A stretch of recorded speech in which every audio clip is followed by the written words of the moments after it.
രാത്രിയുടെ നിശബ്ദ മൂകതയിലെവിടെയോ കാത്തിരിപ്പിന്റെ അടങ്ങാത്ത ഗർഗതങ്ങൾ കേൾക്കാമായിരുന്നു. നിദ്രതയുടെ ശാന്തതയ്ക്കുമേൽ ഇടുത്തിയായി വർഷിക്കാറുള്ള സൂചിമണി മുഴക്കത്തിനായി ഇന്നവർ കാത്തിരിക്കുന്നു. എന്തിനു വേണ്ടിയാണ് ഫുട്ബോൾ ലോകം മുഴുവൻ ഒരു പുലരിക്കായി ഇത്രമേൽ കാത്തിരിക്കുന്നത്? ചോദ്യം പ്രസക്തമാണ്, കൂടെ ഉത്തരവും. പ്രണയാനുരായികൾ കിഞ്ഞരിക്കുന്ന ജൂണിന്റെ രാവുകളിൽ ആരാധക ലോകം ഒന്നടങ്കം സ്നേഹവിസ്ഫോടനം പ്രസരിപ്പിക്കാൻ മാത്രം അയാൾ ആരാണ്? അതുതന്നെയാണ് ഈ ചോദ്യത്തിനുള്ള ഉത്തരവും. അടങ്ങാനാകാത്ത അനുരാഗത്തിന്റെ ത്രസിപ്പിക്കുന്ന വീഞ്ഞുകൾ ഹൃദയത്താളുകളിൽ നുരഞ്ഞു പതക്കുന്നുണ്ടാകണം. സിരകളിലും ധമനികളിലും രക്ത ഓട്ടത്തേക്കാൾ ദ്രുതഗതിയിൽ അവ പരന്നൊയ്ക്കുന്നുണ്ടാകണം. അവ തലച്ചോറിനെ ബുദ്ധിശൂന്യമാക്കും വിധം അവരെ ഭ്രാന്തമാക്കിയിരിക്കണം. ജൂൺ 24 രാപ്പുലരിയുടെ സമാഗമനത്തിനായി കാത്തിരിക്കുന്ന ആരാധകരെ, നിങ്ങൾ പുണ്യഭ്രാന്തർ തന്നെയാണ്.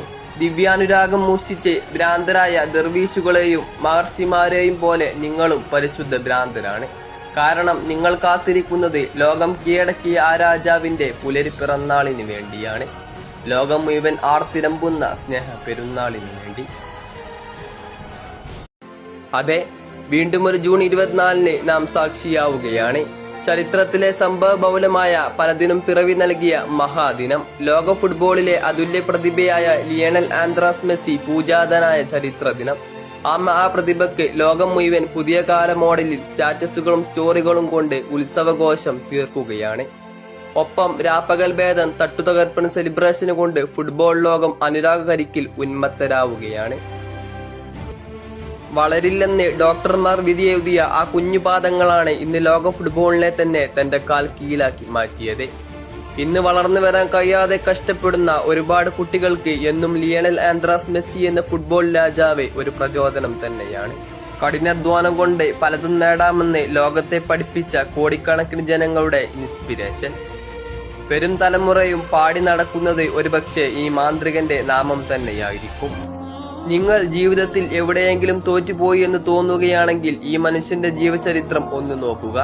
സ്വന്തം രാജ്യത്തിനായി ഒരു അന്താരാഷ്ട്ര കിരീടമില്ല എന്നതിന്റെ പേരിൽ പതിറ്റാണ്ടോളം ക്രൂശിക്കപ്പെട്ട ആ മനുഷ്യൻ കോപ്പ അമേരിക്കയും ഒടുവിൽ ലോകവും കീഴടക്കി മറുപടി പറഞ്ഞത് എത്ര സുന്ദരമായിരുന്നു. ഒരു കാര്യം ഞാൻ ഉറപ്പിച്ചു പറയാം, ഈ യാത്രയിലും വരും തലമുറകൾക്കും ഏറ്റെടുക്കാൻ പറ്റുന്ന, തോൽവികളിൽ തളരാതെ കുറ്റപ്പെടുത്തലുകൾക്ക് തടുക്കാനാകാത്ത ആ ഇടങ്കാൽ മാന്ത്രികന്റെ കഥ തന്നെയായിരിക്കും ലോകത്തിലേറ്റവും പ്രചോദനം ഉൾക്കൊണ്ട കഥ. ഇന്ന് തന്റെ ഈ 39ാമത്തെ വയസ്സിലും അവസാന വേൾഡ് കപ്പിൽ സർവാധിപനായി ലിയോ മെസ്സി മുന്നേറുകയാണ്. നാളെ പ്രായം 39ലേക്ക് കടക്കുന്ന മെസ്സി ഇന്നും ഒരു നക്ഷത്രത്തെ പോലെ വെട്ടിത്തിളങ്ങുകയാണ്. കണ്ട് കൊതി തീരാത്തത് കൊണ്ട് ഹൃദയത്തിൽ നിന്നും ഇരുൾ ചമുട്ടിയ ഒരു കർക്കിട പെയ്തായി ചോദിക്കുന്നു, ഇനിയും എത്ര നാൾ? ഇയാൾ ബൂട്ടയക്കുമ്പോൾ ബാക്കിയാകുന്ന ശൂന്യതയെ ദൈവം എങ്ങനെയാണാവോ നികത്താൻ പോകുന്നത്?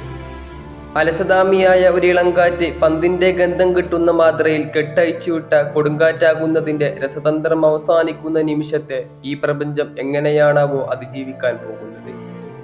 ആ ഇടംകാലിന്റെ മൃദുസ്പർശം അവസാനിക്കുന്ന വിനായികയുടെ വിരഹതാപങ്ങളെ കാൽപന്തെങ്ങനെയാണാവോ നേരിടാൻ പോകുന്നത്? തഴുകിത്തലോടി കടന്നു പോകുന്ന ആ മന്ത്രമധുരമായ നാദപ്രവാഹം അവസാനിക്കുന്ന നിശബ്ദതയെ ഈ ലോകം എങ്ങനെയാണാവോ സഹിക്കാൻ പോകുന്നത്? ദൂരങ്ങളിൽ അയാളുടെ ഫുട്ബോൾ അവസാനിക്കാൻ പോകുന്നു എന്നോർക്കുമ്പോൾ നരച്ചു പോകുന്ന പ്രതലങ്ങൾക്ക് ദൈവം എങ്ങനെയാണാവോ നിറങ്ങൾ തിരിച്ചു കൊടുക്കുന്നത്? Happy birthday Lionel Andrés Messi.